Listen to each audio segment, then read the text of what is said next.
જય શ્રી હરિ. આપ સૌનું સ્વાગત છે આપની આ ચેનલ ધર્મદર્પિતમાં. આજે આપણે આ વિડીયોમાં જોશું અધિક માસ કે પુરુષોત્તમ માસ કૃષ્ણ પક્ષની ત્રયોદશી તિથિ એટલે કે પ્રદોષ વ્રત વિશે. આ વ્રતનું મુહૂર્ત, કથા અને પૂજા ઉપાસના વિશે આપણે જાણીશું કે જે મનવાંછિત ફળની પ્રાપ્તિ આપે છે. 3 વર્ષે આવતું અધિક કે પુરુષોત્તમ માસનું પ્રદોષ તિથિ ત્રયોદશી વ્રત કે જે 3 દોષને દૂર કરનારું છે. આધિ, વ્યાધિ અને ઉપાધિ. પંચરાત્રિ દરમિયાન આવતું આ પ્રદોષનું વ્રત પુરુષોત્તમ ભગવાનની સાથે સાથે મહાદેવની કૃપા પણ પ્રાપ્ત થાય છે. આમ હર અને હરિની પૂજા થાય છે. તો ચાલો સાંભળીએ વ્રત કથા વિશે. આપને જો આ વિડીયો પસંદ આવે તો ધર્મદર્પિત ચેનલને લાઇક, શેર અને સબસ્ક્રાઈબ કરવાનું ન ભૂલશો. બોલો શ્રી પુરુષોત્તમ ભગવાનની જય.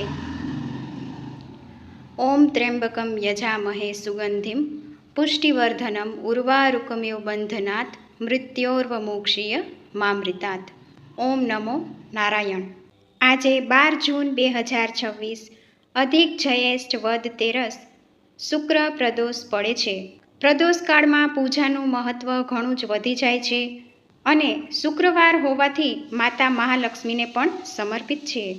ઇન્દ્રદેવને પણ જો સુખ, સાહેબી અને બીજું કાંઈ પણ જોઈતું હોય તો મહાલક્ષ્મીજીની પૂજા અર્ચના કરે છે. શ્રી યંત્રની પણ પૂજા થાય છે. સાથે જ મહાદેવની પૂજા થાય છે અને કુબેર ભંડારીની પૂજા થાય છે. શુક્રવારના દિવસે માતા મહાલક્ષ્મીજી કે શિવજીની પૂજા કરીએ ત્યારે ખીરનું ખાસ નૈવેદ્ય ધરાવાય છે. ભગવાન સામે પ્રાર્થના કરાય છે. સફેદ વસ્તુનું દાન કરાય છે. આમ પુરુષોત્તમ માસની તેરસ તિથિ હવે 14 અને અમાવસ્યા પુરુષોત્તમ માસ પૂર્ણ થાય છે.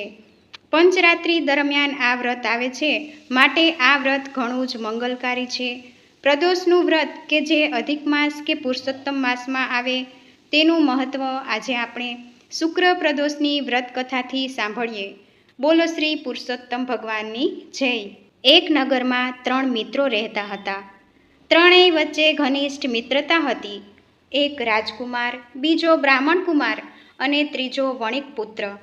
રાજકુમાર બ્રાહ્મણ પુત્રના વિવાહ થઈ ચૂક્યા હતા, જ્યારે વણિક પુત્રના લગ્ન થઈ ગયા હતા પણ તેની વહુ પિયરે જતી રહી હતી. આણું કરવાનું હજુ બાકી હતું. એક દિવસ બ્રાહ્મણ પુત્રએ નારીની પ્રશંસા કરતાં કહ્યું, નારી વિનાનું ઘર સૂનું લાગે છે, સંસાર સૂનો લાગે છે. બ્રાહ્મણ પુત્રના આવા વચનો સાંભળી વણિક પુત્રને મનોમન પત્નીને પિયરથી તેડી લાવવાનો નિર્ધાર કર્યો. વણિક પુત્ર પોતાના ઘેરે ગયો અને માતા પિતાને વિચાર જણાવ્યો. માતા પિતાએ કહ્યું, બેટા, અત્યારે શુક્રદેવ અસ્ત છે માટે હમણાં થોડો સમય જવા દે. આવા દિવસોમાં વહુ દીકરીને પોતાના ઘરેથી વિદાય કરીને લાવવી શુભ મનાતી નથી. શુક્ર ઉદય થાય ત્યાર પછી જરૂરથી તારી પત્નીને પિયરમાંથી તેડી લાવજે. વણિક પુત્ર તો જીદે ચડ્યો. બોલ્યો, હું તો આજે ને આજે જ તેડવા જઈશ.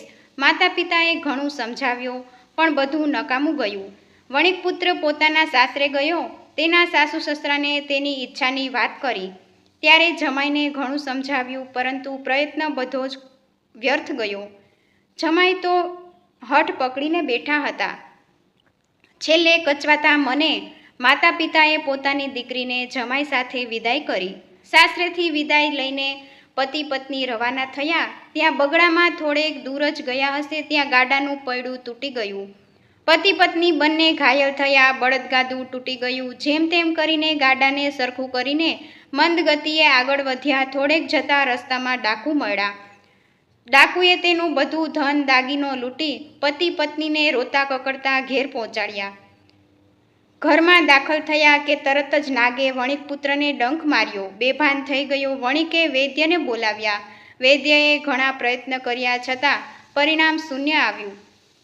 તેમણે વણિકને કહ્યું, ભાઈ, અમારું કામ તો દર્દીની શુશ્રૂષા કરવાનું છે. જિંદગી આપવી કે લેવી એ તો ઉપરવાળાના હાથમાં છે. મારું માનવું છે કે તમારો પુત્ર વધુમાં વધુ 2 કે 3 દિવસ જીવી શકશે. જ્યારે બ્રાહ્મણ પુત્રને પોતાના મિત્રની આવી હાલતની ખબર પડી તે દોડીને આવ્યો. બ્રાહ્મણનું સંતાન એટલે વિદ્યા તેને કોઠે પડેલી હોય કે જેમાં કાંઈ નવાઈની વાત નથી. તેણે પોતાના વિદ્યાના આધારે વણિકને જણાવ્યું, તમારા પુત્ર પર સંકટ આવવાનું કારણ પોતાની પત્નીને શુક્ર અસ્ત હતા તે અવસ્થામાં પિયરથી લાવ્યા છે. તેથી તેની પત્નીને જો શુક્ર પ્રદોષ વ્રત કરવાનો સંકલ્પ કરે તો તેની પત્નીને ફરીથી પિયર મોકલી આપો અને તો જ તમારો દીકરો જીવતો થશે. જ્યારે શુક્ર ઉદય થાય ત્યારે તેડી આવી પત્નીએ તરત જ શુક્ર પ્રદોષ વ્રત કરવાનો સંકલ્પ લીધો અને વેલ જોડાવીને તેમાં પોતાના પતિને સુવડાવીને પિયર જવા રવાના થઈ. જેવી પિયર તરફ આગળ વધવા લાગી, પતિની હાલત સુધરવા લાગી. પિયર પહોંચતા સુધીમાં તેનો પતિ એકદમ સ્વસ્થ થઈ ગયો. ત્યારે શુક્ર ઉદય થયો. ત્યારે પતિ પત્ની બંને ઘેર આવ્યા અને સુખેથી રહેવા લાગ્યા. જીવ્યા ત્યાં સુધી શુક્ર પ્રદોષનું વ્રત કર્યું અને અંત સમયમાં શિવલોક ધામની પ્રાપ્તિ થઈ. હે ભગવાન ભોળા શંકર, જેમ તમે વણિકના પુત્ર વહુને ફળ્યા એવું જ આ વ્રત કરનાર સર્વને ફળજો. બોલો શ્રી ભગવાન મહાદેવની જય. મિત્રો, આપણે સાંભળ્યું પુરુષોત્તમ માસના ત્રયોદશી પ્રદોષના વ્રતના મહિમા વિશે. વ્રત કથા સાંભળી મને આશા છે કે આપને આ વિડીયો જરૂર પસંદ આવ્યો હશે. આપને જો આ વિડીયો પસંદ આવ્યો હોય તો ધર્મદર્પિત ચેનલને લાઇક, શેર અને સબસ્ક્રાઈબ જરૂરથી કરજો.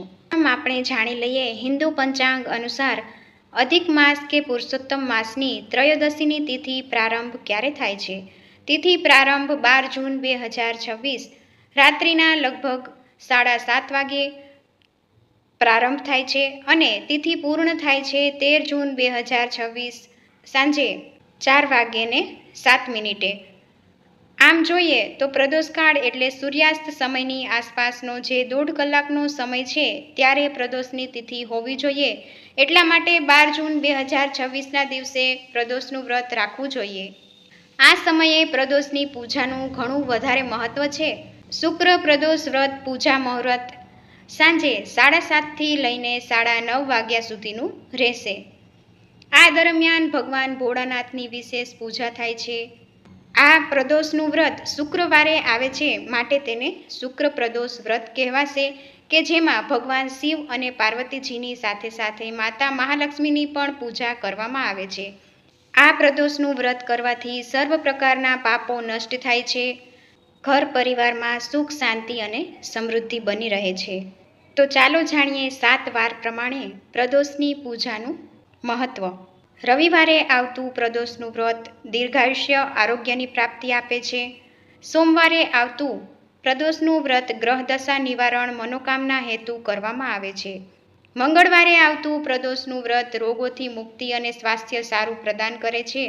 બુધવારે આવતું પ્રદોષનું વ્રત સર્વ મનોકામના સિદ્ધિ પ્રાપ્તિ થાય છે. ગુરુવારે આવતું પ્રદોષનું વ્રત શત્રુ સંકટથી વિનાશ મુક્તિ મળે છે. શુક્રવારે આવતું પ્રદોષનું વ્રત અખંડ સૌભાગ્ય પ્રદાન કરે છે. શનિવારે આવતું પ્રદોષનું વ્રત સદા સુખ, શાંતિ અને સંતાન સુખની પ્રાપ્તિ કરાવે છે. આમ અલગ અલગ વાર પ્રમાણે પ્રદોષની તિથિ પ્રમાણે વ્રતથી ભક્તોનું હંમેશા મંગલ થાય છે.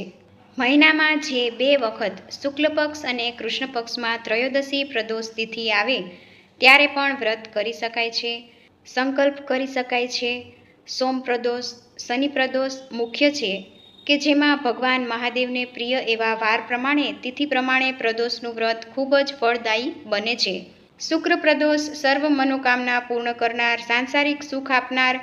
જેઓ આ વ્રત કરે છે તેઓ સવારે વહેલા ઉઠીને સંકલ્પ કરે છે, પ્રભુને પ્રાર્થના કરે છે કે હે પ્રભુ, આ અધિક પુરુષોત્તમ માસમાં હું નિત્ય પ્રભુ પુરુષોત્તમની સેવા કરીશ.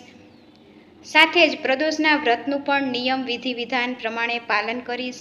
હે પ્રભુ, મારા વ્રતનો, મારી પૂજાનો, આ સંકલ્પનો સ્વીકાર કરજો અને પુણ્યદાયી આ જીવનને સુખપૂર્વક વ્યતીત કરીને અંતે મુક્તિફળ પ્રાપ્ત થાય. અંત સમયે હે નાથ, મને સંભાળજો.